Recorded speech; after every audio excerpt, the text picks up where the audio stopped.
능력을 주고 원하신 능력을 끝날까지 주소서. 주 믿음만이니 참 진리 지키며 내 성도들 같이 주 찬송하다가 전천국 보좌 앞에서 전천국 보좌 앞에서 그 찬송하게 하소서.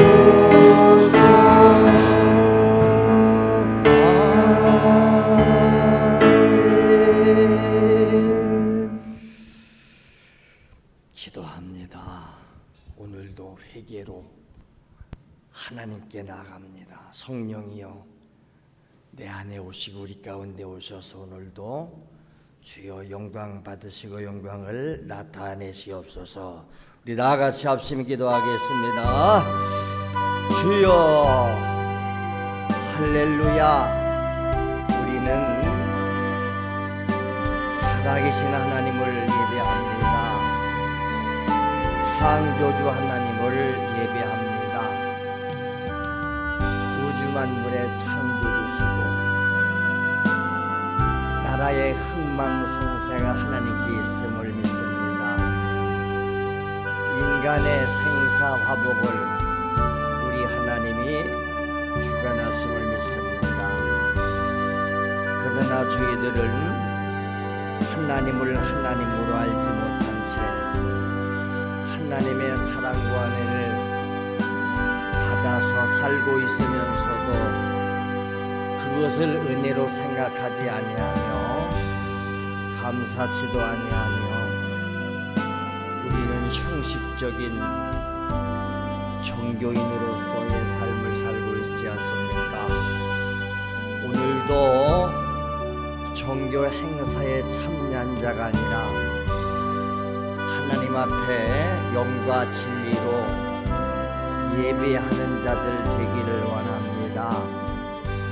지난 한 주간도 하나님의 은혜 가운데 저희들을 지켜주시고 오늘 또 새로운 한 주간이 시작되는 첫날 우리 하나님 앞에 드려서 예배할 때에 주여 영광과 찬양과 경배를 받으시고 우리 가운데 성령으로 임재하시옵소서.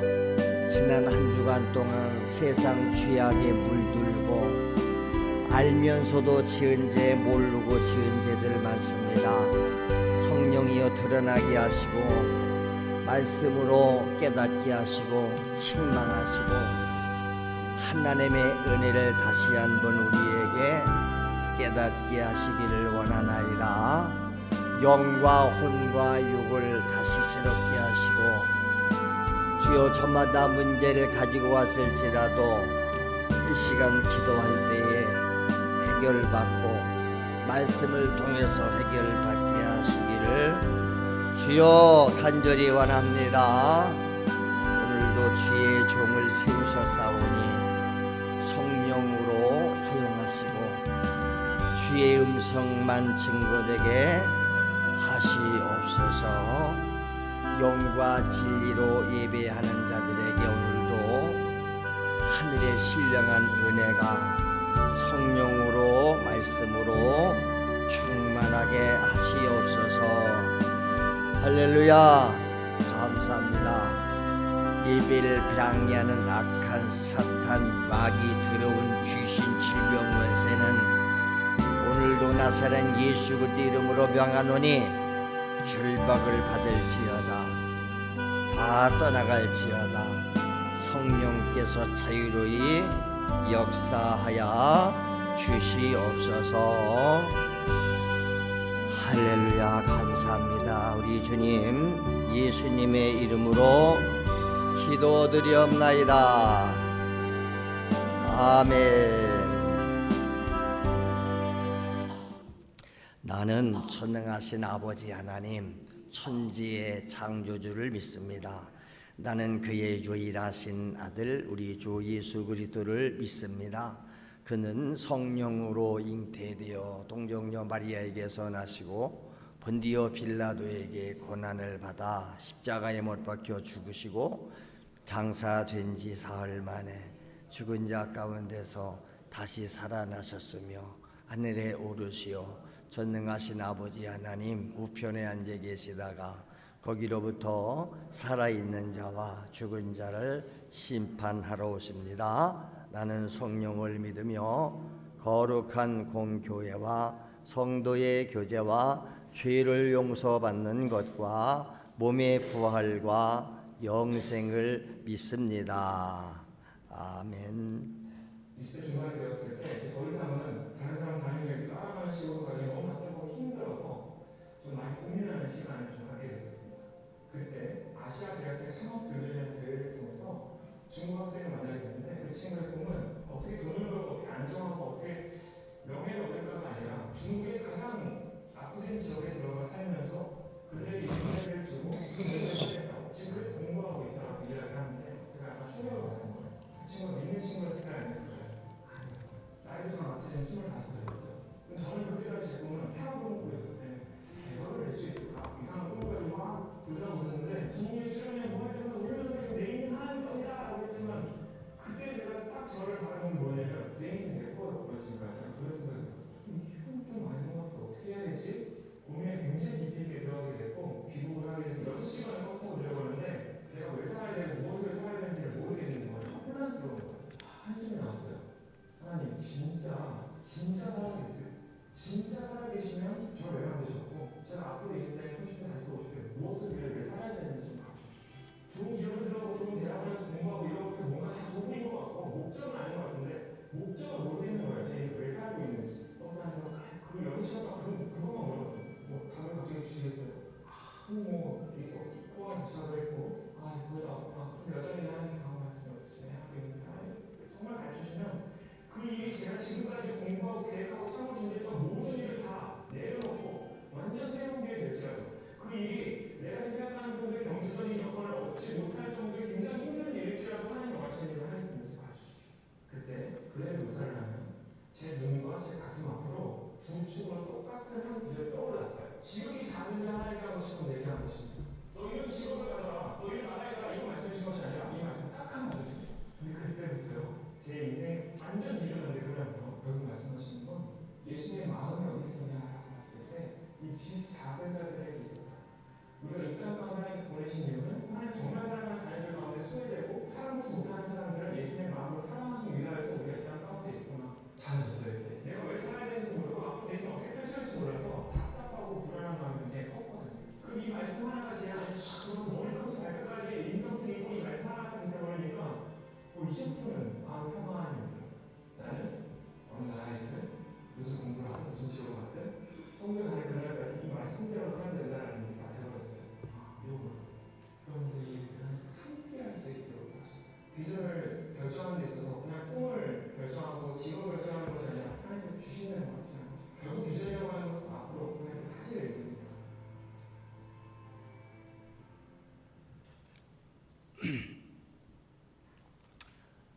할렐루야. 뭔 얘기인지 이해가 돼요? 집에서 계속 보세요. 집에서 교회 밴드에 들어가면 여기 있어요. 토요일 날 저녁에 못 올라가기 때문에 집에서 미리 보고 오시면 더 좋고 오늘도 집에 가서 또 보시고 여기서 잘 이해가 못되는 분들이 간증들이에요. 다요. 간증. 오늘도 우리가 이 자리에서 하나님을 만나는 귀하고 복된 시간 되시기를 바랍니다. 아멘. 예배에 집중하세요. 오늘 은혜 받으실 말씀은 누가복음 17장 1절부터 19절의 말씀입니다.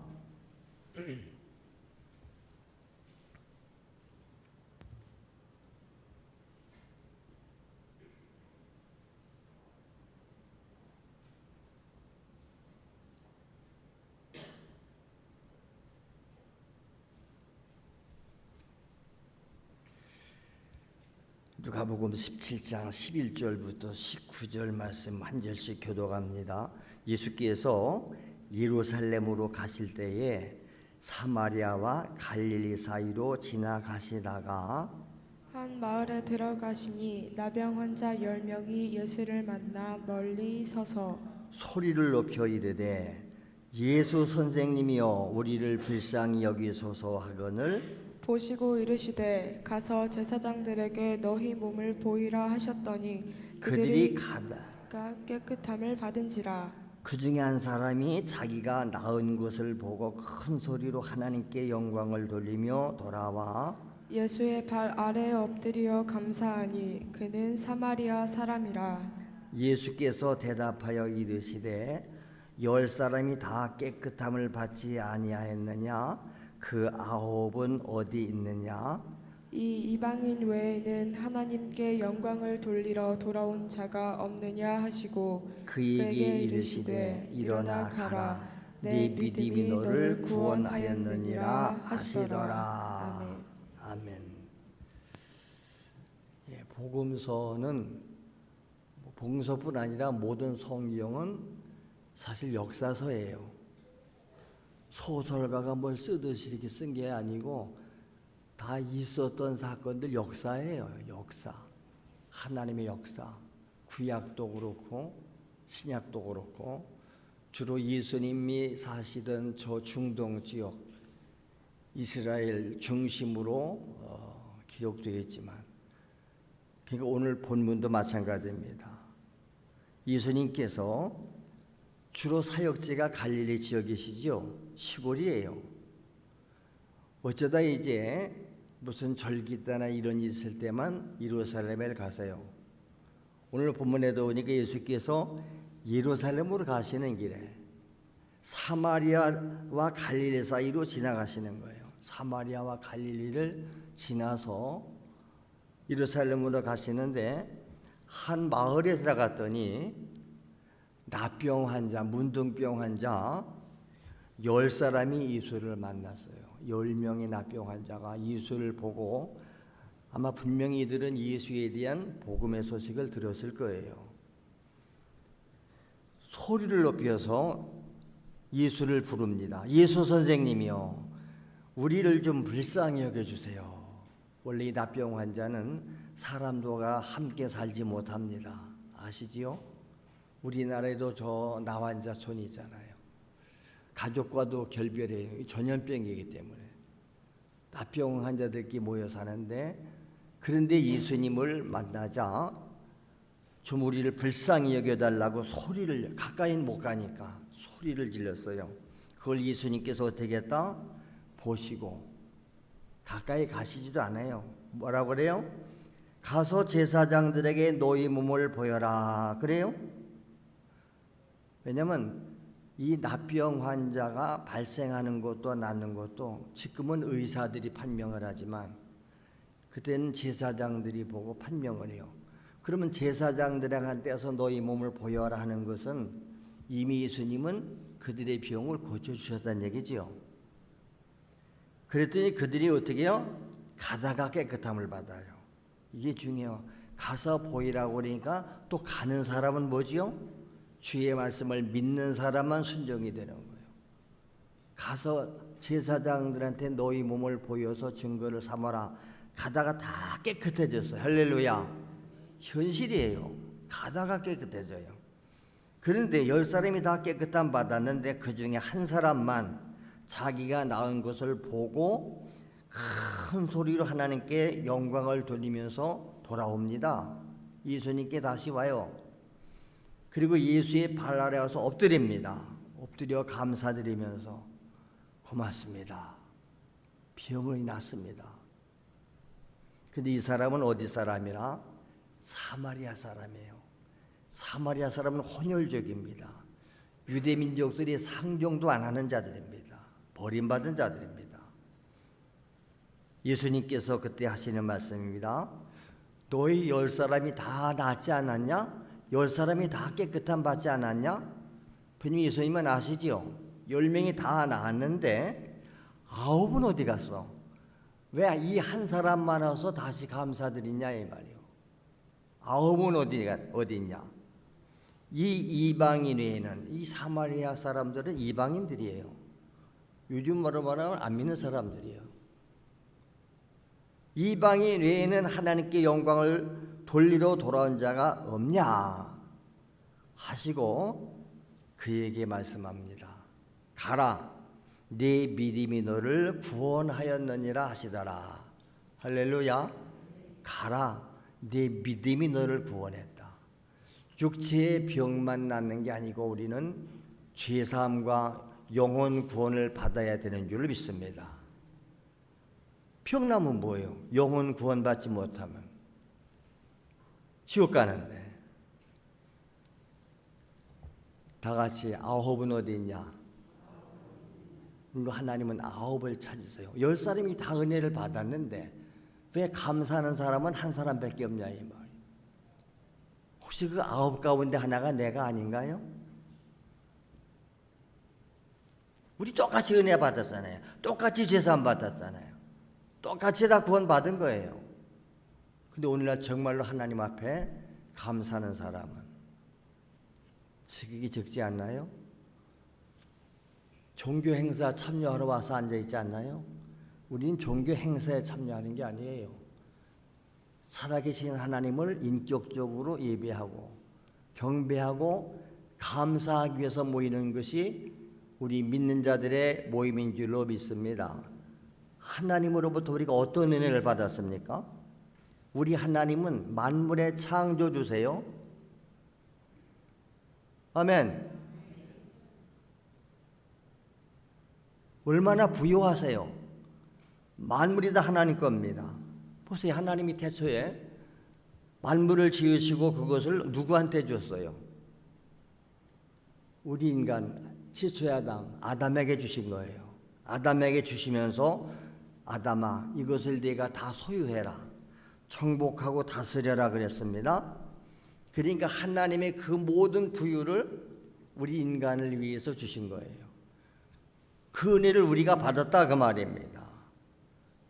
우리 인간은 그래서 하나님께서 주신 그 부유를 누리면서 자유롭게 사는 누구예요? 하나님의 자녀입니다. 하나님의 백성들입니다.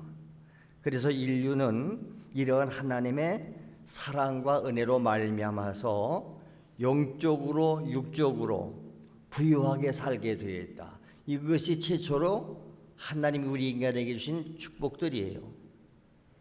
그러니까 은혜 베푸신 하나님은 우리 인간에게 마땅히 뭘 받으시기 원하실까요? 영광과 감사와 찬양을 받으시기에 합당하신 분이다. 할렐루야. 그래서 구원받은 성도들은 당연히 하나님께 감사와 찬양과 경배하는 거예요. 성경 얘기가 다 그 얘기입니다. 이 간증 듣는 게 다 그 얘기예요. 내가 그 하나님 앞에 은혜를 받았습니다. 시편 103편도 그 간증문이에요. 뭐라고 그래요? 내 영혼아 여호와를 송축해라.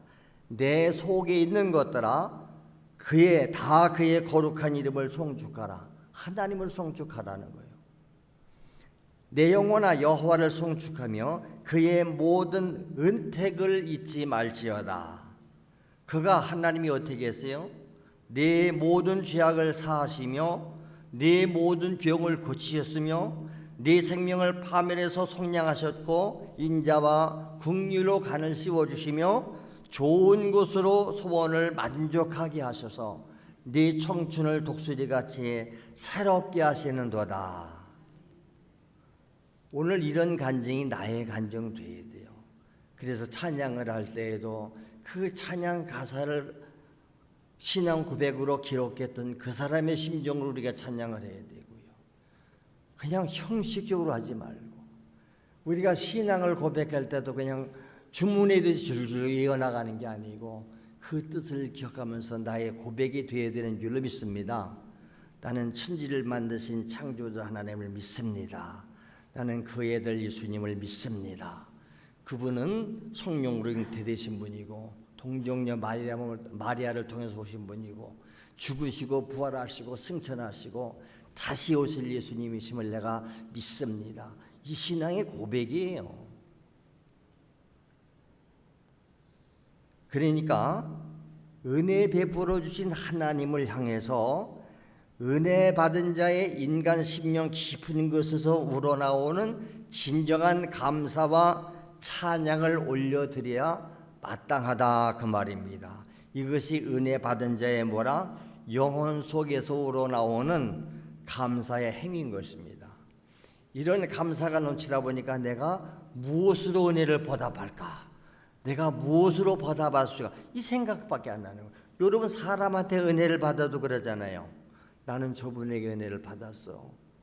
평생 갚아도 못 갚을 은혜요. 어떻게 하면 내가 은혜를 갚지? 그런 마음 들지 않겠습니까? 하나님께서 창세기 1장에 보면은 아담을 지으시고 온갖 축복을 주셨다고 그랬지요. 생육, 번성, 땅에 충만하고 땅을 정복하고 모든 바다의 물고기, 하늘의 새, 땅에 기는 모든 것을 다 네가 다스려라. 하나님 주신 거예요, 그냥요. 그래서 지금도 우리는 그 하나님의 은혜로 살아가고 있는 줄로 믿습니다. 지금도 하나님 은혜로 살아가고 있는 거예요. 그걸 은혜로 아는 사람이 있고 은혜로 알지 못하는 사람이 있는 거예요. 은혜로 알지 않는 사람들은 그 하나님 앞에 감사할 게 없겠지요. 그러나 하나님의 은혜가 너무 큰 것을 아는 사람은 내가 더 감사하지 못하고 더 그분 앞에 보답하지 못해서 아쉬운 거예요. 이것은 성령께서 오셔서 깨닫게 하시는 것이다. 여러분 지금도 우리는 하나님 은혜로 살아가고 있는 거예요. 지난 한 주간도 하나님 은혜로 살았습니다. 늘 기도할 때 먼저 감사 기도부터 하잖아요. 그런데도 우리는 은혜를 은혜로 알지 못하고 불순종하고 거역하고 세상 풍습을 따르고 하나님이 미워하시는 말 하고 다니고 죄만 짓다 왔어요. 용서해 주세요. 자백하고 회개할 때 하나님은 다 또 용서해 주시고 우리에게 회복의 은혜를 주시는 줄로 믿습니다. 우리가 지금 건강하게 사는 거 하나님이 아닌가요? 가정이 평안한 것도 우리가 이렇게 자유로운 땅에서 태어난 것도 하나님의 아닙니까? 이렇게 자유를 누리며 살아가는 거 다 하나님 은혜예요. 근데 그걸 하나님의 은혜로 하는 사람은 극히 적어요. 심지어 교회 다니는 사람들조차도 은혜로 알지 못해요. 그러니 뭐 교회 안 나오는 사람은 더 말할 것도 없겠죠. 성경도 모르는데 읽지도 않지 듣지도 않지 어디서 이런 걸 알겠어요. 이런 교회는 다니지만 주중에 성경을 얼마나 읽으시나요? 최소한도 큐티 생명책은 매일 읽으세요. 최소한도가. 그래서 무엇보다 감사한 것은 그 모든 육체적인 축복도 축복이지만 내가 죄 사함 받고 영원한 지옥에 가서 고통 당해야 할 마땅할 나가 예수 피공로로 죄 사함 받아서 영원히 구원받았다는 거, 이 은혜만 생각해도 우리가 예배 때마다 부르는 찬양 있잖아요. 평생 갚아도 못 갚을 은혜. 우리는 죽을 때까지 갚아도 못 갚을 은혜를 지금 받은 빚진 자의 심정이에요, 여러분. 빚진 자로 살아가는 거 아닙니까? 그런데 어떻게 그 하나님 앞에 감사하지 않을 수 있는가? 예배는 하나님께 감사드리러 오는 거예요. 그래서 내가 몸을 단장하고 마음을 드리고 정성스럽게 예물을 준비해서 하나님께 드리는 거 아닙니까? 그렇기 때문에 우리가 영원히 잊지 말아야 할 것이 있다면 나를 죄에서 구원해 주신 하나님, 지옥에서 건져 주신 은혜. 할렐루야. 육체가 구원받아도 감사한데 영혼 구원받는 것에 대해서 얼마나 감사합니까? 그러니까 이 해 아래 살아가는 모든 사람들은 지금도 하나님 은혜로 살고 있습니다. 안 믿는 세상 사람들도 하나님 은혜로 사는 거예요. 때를 따라 햇빛을 내려주시고 비를 주시고 공기를 주시고 모든 만물들을 거저 주신 거예요. 다 공짜입니다. 물 거저 먹는 거예요. 공기 거저 마세요. 모든 곡식 다 거저예요. 뭔 소리입니까? 마트에 사서 먹는데 그것을 심고 거두고 수고한 사람들의 대가를 지불하고 오는 거예요. 그 모든 식물이나 만물조차는 하나님이 거저 주신 거예요. 여러분이 가서 밭에다 씨를 뿌려서 거둬 먹으면 그냥 공짜잖아요. 근데 남이 가꾼 것을 우리가 먹으려니까 그들의 임금과 그들의 모든 전기세에서부터 세금 낸 것부터 다 있으니까 공짜로 줄 수 없으니까. 그러니까 우리는 내 돈을 들여서 사가지고도 우리가 남에게 거저주는 것은 내가 은혜 받은 사람들은 이웃과 나누는 거예요. 그래서 교회는 우리 믿는 성도들은 내 것 가지고 하나님도 섬기고 교회도 섬기고 이웃도 섬기는 거예요. 왜? 내게 주신 것을 다 하나님의 은혜로 아니까. 근데 이것을 내 것이라고 생각하니까 뭉쳐지고 못 내놓는 거예요. 그렇잖아요. 내 인생이 내 것인데 자꾸 주님 것이라고 못 깨닫다가 저가 말씀을 통해서 어느 순간 깨달아지는 거예요. 이 깨달아지고 믿어지는 것이 은혜인 줄로 믿습니다. 그렇습니다. 우리가 이와 같은 은혜를 받고 살면서도 감사할 줄 모른다면 그는 이 은혜를 잊어버린 자거나 이미 받았는데 은혜를 잃어버리고 방종하는 자든지 아니면 하나님을 전혀 알지 못해서 하나님의 은혜를 알지 못하는 불신자, 멸망자일 것입니다. 하나님께서 인간을 지으신 목적이 뭐라고 그랬죠? 우리를 구원하신 목적은 하나예요. 하나님이 영광을 받으시기로 합니다. 그래서 신앙 고백자들이 뭐라고 고백했죠?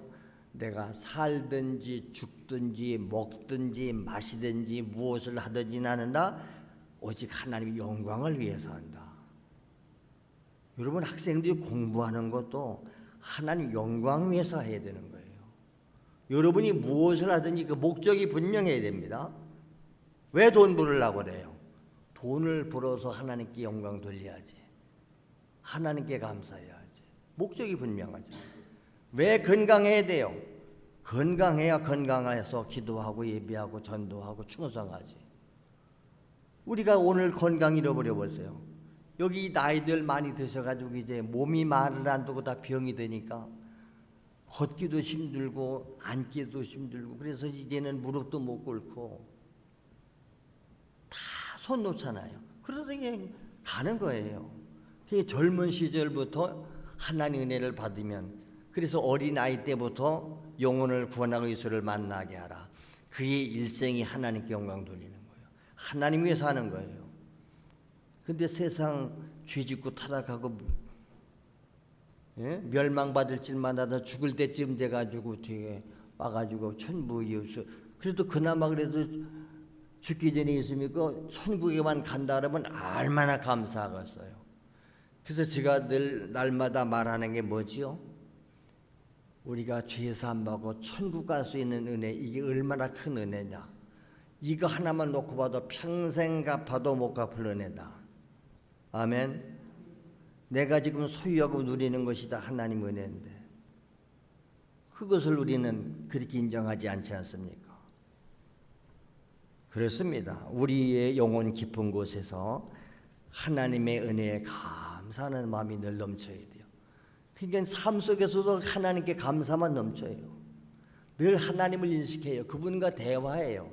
하나님을 내 안에 모셨기 때문에 길을 가면서 대화하고 일을 하면서도 대화하고 기도가 대화라고 하잖아요.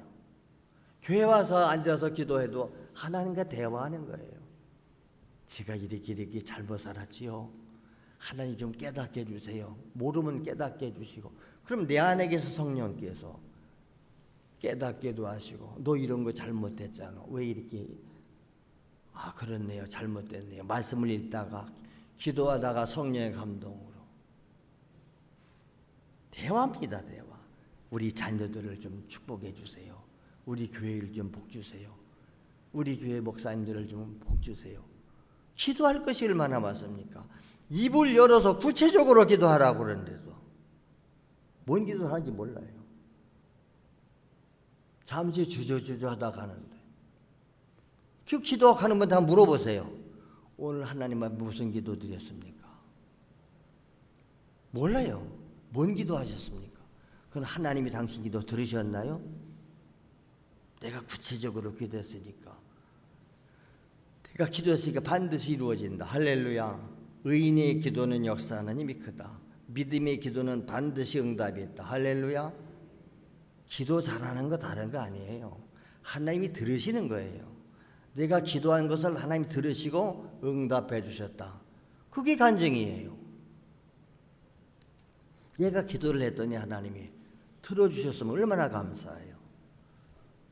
여러분, 하나님을 우리가 아버지라고 부르지요? 하나님이 아버지세요. 부모예요. 그렇잖아요. 하나님이 나를 낳아주신 거지요.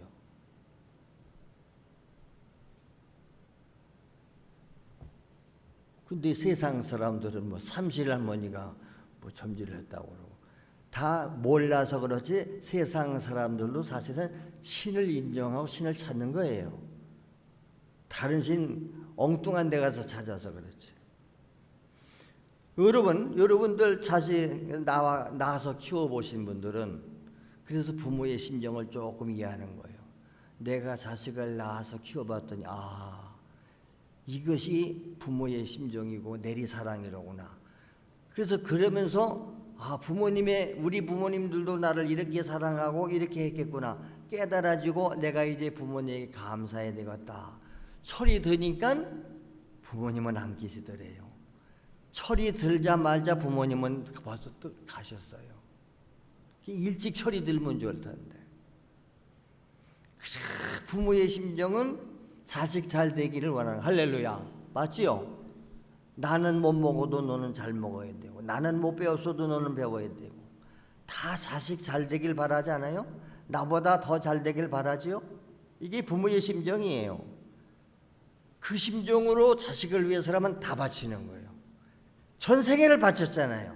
젊음을 바치고 오직 자식 하나 키우기 위해서 안 먹고 못 입고 자식 키우기 위해서 그래서 키워놨더니 나중에 그 자식이 부모님께 감사할 때 보람이 있는 거예요. 그런데 자식을 그렇게 정성스럽게 키웠는데 이 자식이 잘못 커가지고 세상 친구를 잘못 만나가지고 허구한 날 교도소나 드나들고 경찰서나 들고 맨날 부모님 오시라고 그러고 여러분 그때 부모 심정이 어떨까요? 얼마나 마음이 찢어지겠어요. 그보다 더 큰 고통은 없을 거예요. 그러니까 뭐라고 그래요? 내 자식이 병드느니 태가 내가 병들었으면 좋겠다. 내 자식이 죽느니 내가 죽는 게 낫겠다. 이게 부모의 심정 아니에요? 우리 하나님의 심정이 그거예요. 그걸 아셔야 돼요. 하나님께서 우리 인간을 지으시고 복을 주시고 복을 누리면서 만물을 지배하고 다스리며 살라고 그랬는데 근데 타락해가지고 마귀 새끼에 종노릇이 나고 다니면서 죄만 짓고 결국에 지옥으로 가게 된다면 하나님의 영광을 가리우고 얼마나 안타까워요. 그래서 하나님은 타락한 우리인데도 버리지 아니하시고 우리를 구원하시려고 육체를 입고 이 땅에 우리를 구원하러 오신 분 그분이 예수님인 줄로 믿습니다. 오셔서 내가 받아야 할 저주를 그분이 대신 받은 거예요. 내가 맞아야 할 채찍을 대신 맞고 내가 죽어야 할 죽음을 대신 죽었지 않냐 그 말입니다. 자, 그래서 우리가 이렇게 하나님의 자녀로 회복이 됐고 온갖 권세와 부유를 누리면서 사는데 그것을 역시 또 은혜로 여기지 않고 오늘 교회 다니면서도 타락한 자식들처럼 세상 나가 죄만 짓고 여전히 마귀종 노릇하고 하나님께 감사할 줄 모르고 입만 열면 불평하고 원망하고 하나님 마음이 찢어지는 거예요. 오늘 본문의 심정이 그걸 보여주시는 거예요. 예수님께서 10사람의 나병 환자를 다 고쳐줬는데 어찌해서 감사하다고 찾아온 사람은 이 사마리아 사람 이방인 외에는 없냐 이 말이요. 너희 10사람이 다 고침받지 않았느냐? 9은 어디 갔냐?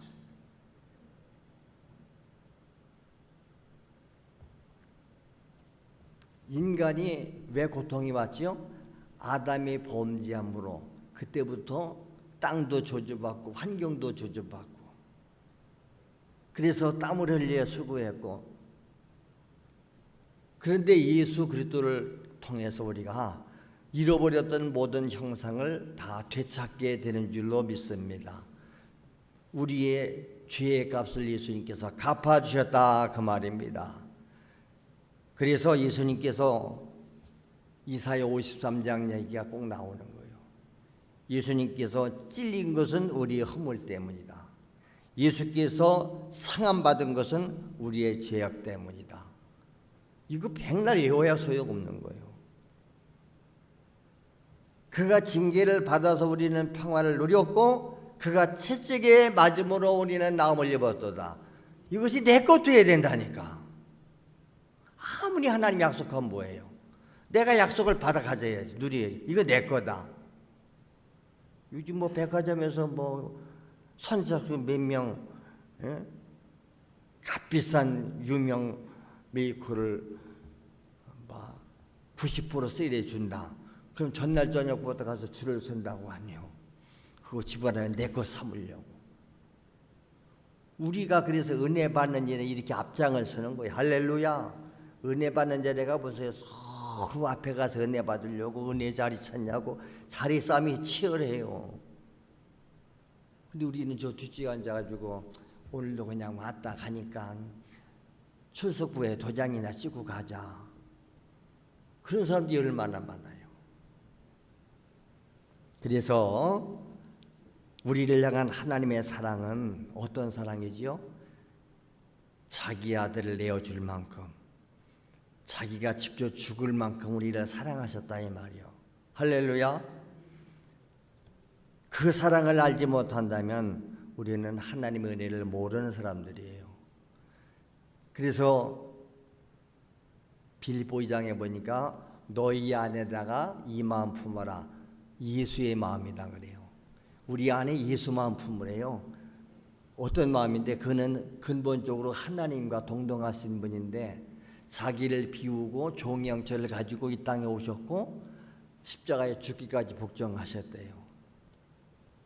그랬더니 하나님이 그를 지극히 높여서 모든 이름이 뛰어난 이름을 주었고 모든 무릎이 그 앞에서 무릎을 꿇게 했다 그랬습니다. 그러니까 예수님의 마음을 품으라는 것은 예수께서 나를 사랑하신 바로 그 예수님의 생애의 아픔과 고통을 알으라는 거예요. 우리가 그러잖아요. 너희가 좀 부모의 심정을 알아라. 부모의 마음을 품어라. 그 뜻 아닌가요? 부모는 자식을 그렇게 사랑하는데도 타락한 자식 놈의 새끼는 뭐라고 그래요? 부모님 나한테 해준 건 뭐 있어? 왜 돈 안 내놔? 부모를 때리기도 하고 죽이기도 하고 학대한다잖아요. 이런 불량자리를 뉴스통해서 많이 보시잖아요. 그때 어떤 자식은 은혜가 감사해서 부모님이 죽을 병에 걸리고 치매가 걸리고 막 그래도 직장을 그만두고서라도 부모 섬기기 위해서. 이게 은혜를 아는 자와 깨닫지 못한 자의 차이점 아닐까요? 오늘 교회 다니는 성도가 똑같이 있지만 급이 다르고 격이 다른 거예요. 주를 위해서 시간을 바치고 자기 재능을 바치고 물질을 바치고 헌신하는 사람들, 그거 억지로 되는 거 아니에요. 아무리 하라고 해도 여러분 아무리 하라고도 안 하잖아요. 못 하잖아요. 근데 은혜 받으면 하지 말라고도 해요. 하라고 안 했는데도 내가 뭘 할 게 있을까 찾게 돼 있다니까.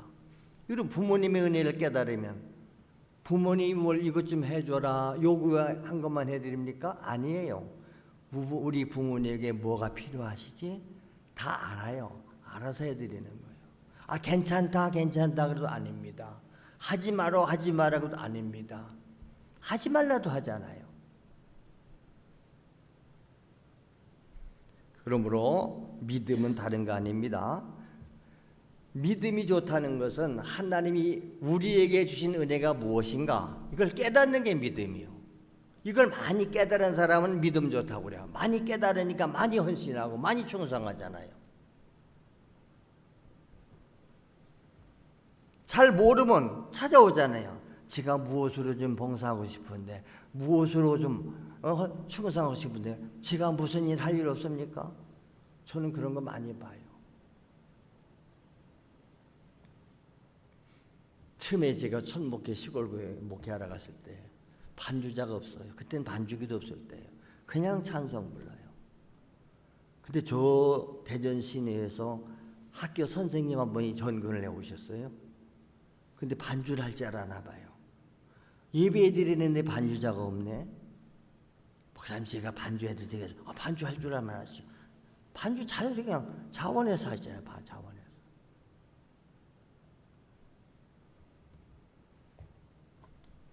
자원해서 한다니까. 또 하나는 저 청주에서 중학교 선생님이 또 왔어요. 그쪽 교회에서 제가 학생부도 지도하고 주일학교도 하고 찬양대도 합니다. 그렇지요.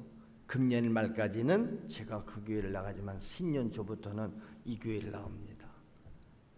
제가 할 일이 있으면 가르쳐 주세요. 교회 일은 찾아서 하는 거예요. 그러므로 오늘 이 말씀을 듣는 여러분 가운데 한번 생각해 보시기 바랍니다. 예수님께서 그랬잖아요. 그가 채찍에 맞음으로 너희는 나음을 받았도다. 예수님은 죄만 지고 간 게 아니지요. 우리의 온갖 저주와 불행과 질병도 지고 가시는 줄로 믿습니다. 그러니까 우리가 육신의 병이 들었을 때 예수님이 채찍에 맞음으로 채찍에 맞으로 내 병이 낫다. 그거 내가 믿으면 내 거 된다니까. 할렐루야. 저도 그래서 육신의 병 들었는데 아무리 약 먹어도 안 낫는 거예요. 안 낫는데 자꾸 말씀 듣고 기도하는 가운데 깨달음이 오잖아요. 이건 기도할 병이다. 회개할 병이다. 그래서 기도원에 들어가는 거예요. 금식하면서 기도합니다. 하나님의 말씀을 통해서 깨닫습니다. 이미 예수님은 죄도 저주도 질병도 지고 가셨는데 내가 죄의 종로로 타고 이 질병의 종로로 타는구나. 나를 괴롭히던 온갖 질병아, 이미 예수님이 채찍에 맞음으로 나를 이미 나음을 입었으니 예수 이름 영향이 떠나갈지어다. 할렐루야. 떠나갈지어다. 말씀을 내 것으로 삼았을 때 병이 나았는 줄로 믿습니다. 아니 증거가 아무것도 없어요. 그냥 말씀으로 깨달아진 거예요. 와서 선언해 버렸어요. 내 병 낫다. 약 다 쓰레기 집어넣는다. 가서 확인도 안 했습니다. 나왔다는데 뭐 확인받아. 지금까지 건강하잖아요. 할렐루야. 이런 것을 우리는 체험이라고 그러고 간증이라고 그러는 거예요. 간증. 그래서 우리가 날마다 간증 있는 삶을 살자는 거예요. 오늘도 교회 와서 행사 참석하지 말고 오늘 주시는 말씀이 나에게 주시는 하나님의 음성으로 들려지는 것이 은혜인 줄로 믿습니다. 그럴 때 성령이 내 안에 오셔서 깨닫게 하시는 줄로 믿습니다. 그래서 고린도전서 2장 10절 11절 보세요. 오직 하나님이 성령으로 이것을 우리에게 보이셨다. 그런데 성령은 모든 것 곧 하나님의 깊은 것까지도 통달하시느니라. 하나님은 성령은 하나님의 깊은 것까지 다 통달하셨지요. 왜냐하면 사람의 일은 사람의 속에 있는 영에는 누가 알리요. 이와 같이 하나님의 일도 하나님 영 외에는 아무도 알지 못하느니라. 하나님의 일은 하나님의 영인 성령이 알게 하시는 거예요. 그러니까 우리가 성령 충만하고 성령 받으면 하나님의 사정을 알고 하나님의 뜻을 알고 다 아는 거예요. 아멘. 아멘. 하나님의 사정, 인간의 지식과 능력으로 아는 게 아니에요. 성경 배워서 아는 거 아니에요. 신앙은 배우는 게 아닙니다, 여러분. 내가 경험하는 거예요. 체험하는 거예요. 성령이 친히 내 안에 오시잖아요. 그러니까 우리 성령님을 초청해야죠. 환영해야죠. 모셔드리라고 하잖아요. 성령이여 내 안에 오세요. 저는 매일 기도해요. 성령님 내 안에 오셔서 오늘도 내 안에 감동하시고 감화하시고 역사하시고 인도하시고 그렇지요? 깨닫게 하시고 오늘도 사용하시옵소서. 주님은 승리하셨습니다. 오늘도 주님의 승리를 선포하러 갑니다. 할렐루야. 하나님의 사랑의 분량을 알게 하신다 이 말이요. 하나님의 사랑의 분량, 성령께서 깨닫게 하시니까 성령이 우리를 하나님의 큰 은혜 앞에서 울기도 하게 하시고 회개하기도 하시고 새롭게 하시고 은혜 속에서 우리를 젖게 만들어 가시는 줄로 믿습니다. 우리는 그래서 성령님을 100% 환영하는 자가 되어야 돼요. 인정하는 자가 돼요. 그리고 그분이 내 안에 오셔서 하시는 일에 전혀 제한 두지 마세요. 가라면 가고 오라면 오는 거죠. 그러니까 선교도 가고 죽음의 자리도 가는 거예요. 누가 가라고 그랬죠? 사람이 보내서 가는 거 아니에요. 성령께서 가라고 하셔서 갑니다. 성령의 감동 따라가는 거지요. 성령은 그래서 우리들의 신분이 변하는 것을 깨닫게 해줍니다. 어떻게? 과거에는 죄의 자식이었는데 이제 예수 믿음으로 나는 하나님의 자식이 됐다. 할렐루야. 영원한 지옥의 자식이었는데 우리는 천국의 자식이 됐다. 이걸 어떻게 안다? 성령을 통해서 하나님 말씀을 통해서 깨닫는 거예요. 그러니까 하나님은 성령을 통해서 말씀을 통해서 역사하세요. 그 성경을 열심히 읽고 와서 듣고 배우고 거기에 성령의 역사가 임할 때 깨달아지고 믿어지는 줄로 믿습니다. 왜냐하면 성령이 친히 직접 우리 영과 더불어서 우리가 하나님의 자녀인 것을 증언한다고 그랬잖아요. 로마서 8장에 성령이 증언해 주시는 거예요. 아무리 내가 여러분한테 여러분은 죄 사함을 받았습니다, 구원받았습니다, 감사하세요 하도 감사가 안 나오잖아요. 성령이 오셔서 내 안에 깨닫게 하시고 증언해 주셔야 돼요. 너 구원받지 못해서 아무리 말해도 아니요, 나는 구원받았어. 말씀이 내게 주어져 하나님 약속의 말씀을 나는 믿어. 성령이 내 안에 오셔서 깨닫게 하시고 믿음을 주셨다 그 말입니다. 그러므로 성령 받은 자는 주님의 은혜에 감사하지 않을 수 없다. 할렐루야. 베드로전서 2장 24절 친히 예수님께서 친히 직접 나무에 달려서 그 몸으로 우리 죄를 담당하셨으니 왜 그렇게 했느냐? 이는 우리로 하여금 죄에 대하여는 죽고 의에 대하여 살게 하려 하십니다. 우리는 죄에 대해서 죽어야 됩니다. 의에 대해서 살아야 합니다. 그가 채찍에 맞음으로 너희는 나음을 얻었나니. 할렐루야. 주님이 채찍에 맞아서 갈갈 찢어져서 우리는 나음을 입었다 이 말이에요. 그분이 대신 다 맞고 대신 저주받고 대신 죽으셨다는 거 아닙니까? 그러니까 예수님의 십자가는 우리 인간을 살리기 위한 하나님의 사랑이에요. 그 하나님의 뜻에 순종하신 예수님의 생애예요. 그래서 우리가 예수님의 생애를 갖자. 아멘. 예수의 생애가 내 안에 있다 이 말이에요. 사도 바울이 고백했잖아요. 그리스도의 남은 고난을 내 육체에 채우노라. 지금도 우리 주님은 끊임없이 은혜를 베풀어 주고 계세요. 우리는 그 은혜 안에 살고 있습니다. 그래서 하나님은 오늘도 누굴 찾으신다? 감사하는 자를 찾으십니다. 오늘 우리의 감사에 대해서 말씀을 늘 저는 감사절을 앞에 두고 미리 설교를 하지요. 다음 주일이 우리 감사절기예요. 감사절은 사마리아 납병 환자가 고침받고 예수님께 다시 찾아와서 엎드려 살해하듯이 주님으로부터 받은 은혜를 감사하며 고백하는 절기가 되어야 될 줄로 믿습니다. 종교 행사가 아니라니까요. 그래서 우리는 모든 예배가 절기가 주님을 기쁘시게 하는 것이 되어야 된다. 오늘 주님의 음성이 이 시대에 오늘 우리 보고 하는 얘기입니다. 오늘 보면 18절 다시 보세요. 이 이방인 외에는 하나님께 영광을 돌리러 온 자가 없느냐 하시고 그에게 이르시되 일어나 가라. 네 믿음이 너를 구원하였느니라. 할렐루야. 그렇습니다. 오늘 17절에 주님은 찾으세요. 10사람이 다 나음을 받지 않았느냐? 9은 어디 갔느냐? 9은 어디 가고 이방인의 한 사람이 이렇게 감사하는 자가 없냐? 그렇습니다. 오늘 우리는 본문에 나오는 납병 환자보다도 몇 갑절 더 큰 은혜를 받은 사람들입니다. 예수 십자가의 피의 공로로 죄사함 받고 하나님 자녀가 되고 천국 백성이 됐는데, 천국을 우리가 유업으로 받았는데 주님은 오늘도 물으십니다.